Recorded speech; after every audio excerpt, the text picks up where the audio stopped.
Ada hal yang terkadang membuat gregetan di dalam bernegara kalau pejabatnya tidak mengenal how the world work atau cara dunia bekerja dan who rule the world atau siapa sesungguhnya yang mengendalikan dunia. Banyak juga gara-gara terlalu memfokuskan ke geopolitik dan geostrategi yang digarapnya dari sisi lain yang berbeda dengan pejabat sekarang. Bosman ini dicap sok tahu, kemelinti, kementus di dalam masalah tata kelola bernegara. Ya memang gitu kalau dilihat sekilas. Kalau lebih dalam lagi ya lebih kemelinti lagi yang namanya Bosman ini, tapi gak apa-apa juga kan. Di sini kita ada baiknya terus menjelaskan karena siapapun itu harus terpuasi bahwa si Sontoloyo ini ngomong pakai data atau ada ilmunya apa tidak, atau hanya orang halu yang konstan menceritakan impiannya yang bullshit ini untuk bisa dijalankan. Kita mulai dengan keheranan atas banyak pejabat yang sulit membedakan apa itu penaklukan dan penjajahan. Dunia ini bergeser, Bung. Dulu penjajahan, sekarang penaklukan. Terlihat beda, namun esensinya sama. Yang menggeser dunia itu siapa? Yaitu siapa saja yang mau rule, yang mau mengatur dunia atau yang sedang mengatur dunia. Ingat kata kuncinya, rule atau mengatur. Kalau Indonesia mau rule the world, maka buat aturan, bukan ikuti aturan.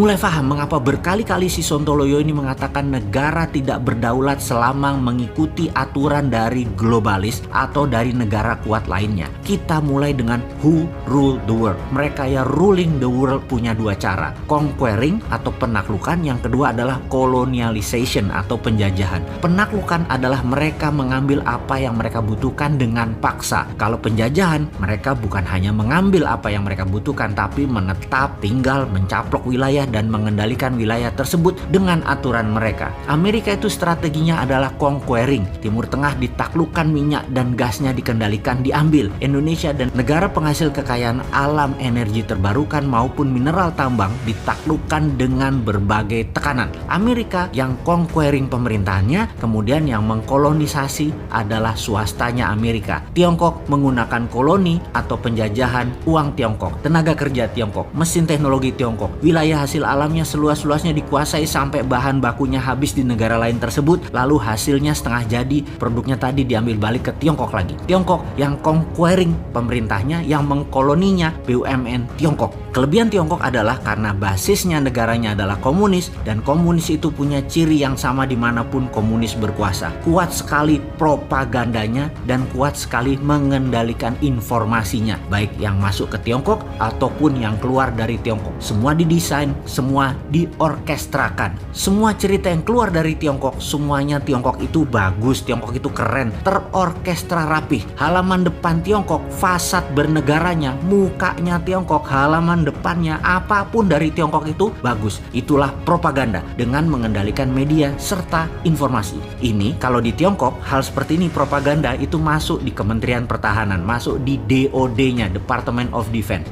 Jadi ngerti ya mengapa di dalam Mardigu Nation DOD nanti akan diganti dengan Department of Warfare, Kementerian Peperangan. Indonesia akan ofensif terutama di non-kombatan warfare. Karena rapihnya pengendalian informasi, maka banyak negara terpesona dengan Tiongkok dan mau kerjasama dengan alasan Tiongkok punya uang, Tiongkok punya teknologi, Tiongkok punya SDM, dan punya manajemen tenaga kerja profesional. Jadi propaganda yang diletakkan pertama di seluruh dunia yang ditarget akan ditaklukkan oleh Tiongkok adalah mempropagandakan kebaikan Tiongkok. Di sini yang paling mudah ditaklukkan adalah pemahaman ilmu ekonominya. Pemahaman bahwa membangun itu perlu asing. Uang Indonesia nggak punya. Untuk membangun perlu FDI. Wih, cocok lah. Kena sudah di banyak negara strategi itu, terutama yang pejabatnya lemah. Nah, di sini kita harus membantu bangsa dan negara menyelesaikan masalah kekisruhan ekonomi yang saat ini dipukul oleh pandemi, yang hingga saat ini strategi menaklukkan COVID masih pakai vaksin, belum pakai kekuatan diplomasi luar negeri. Kita masuk ke visi how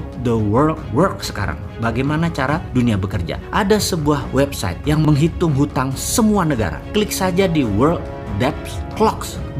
Web ini menginformasikan berapa setiap detiknya hutang itu bertambah, termasuk bunganya per detiknya yang harus dibayarkan. Begini melihat data tersebut. Kalau bernegaranya cemen, maka nggak akan paham apa isi informasi website tersebut. Ini kita jelaskan. Uang dolar sejak tahun 1971 tidak lagi pakai underlying emas. Amerika di zaman Nixon tidak pakai emas lagi mencetak dolarnya, tetapi pakai hutang, alias hutang tadi kan untuk proyek produktif. Nah, hutang tadilah underlying cetak uang. Itulah teori MMT yang dipromosikan oleh Hudson Institute, kamratnya si Nixon. Jadi dalam website worlddebtclocks.com terdapat angka, dan sebanyak itulah uang dolar dicetak oleh Amerika yang menghutang tidak hanya negara tapi swasta Amerika, juga negara Amerika juga ikut ngutang. Ingat, hutang Amerika itu besar tapi hutangnya dalam dolar juga, dalam mata uangnya juga, duit mereka sendiri. Jadi ya dicetak langsung ya langsung lunas. Tapi mereka tidak lunasi, biar membengkak untuk bisa cetak uang lagi. Selama peminjamnya kan harus ada hal yang produktif. Selama uang dicetak untuk hal produktif, uang itu muter berlapis-lapis. Itulah yang tidak akan membuat dolar inflasi. Jadi kata inflasi juga kata defisit sebagai penganut MMT itu hanya mitos, itu hanya propaganda. Dengan cerita singkat ini mudah-mudahan paham maksud dan tujuannya ya. Pertanyaannya, berani nggak tidak mengikuti globalis dan berani nggak tidak mengikuti negara pengatur dunia? Berani nggak independen? Berani nggak nyetak uang sendiri? Berani nggak ngelawan itu semua?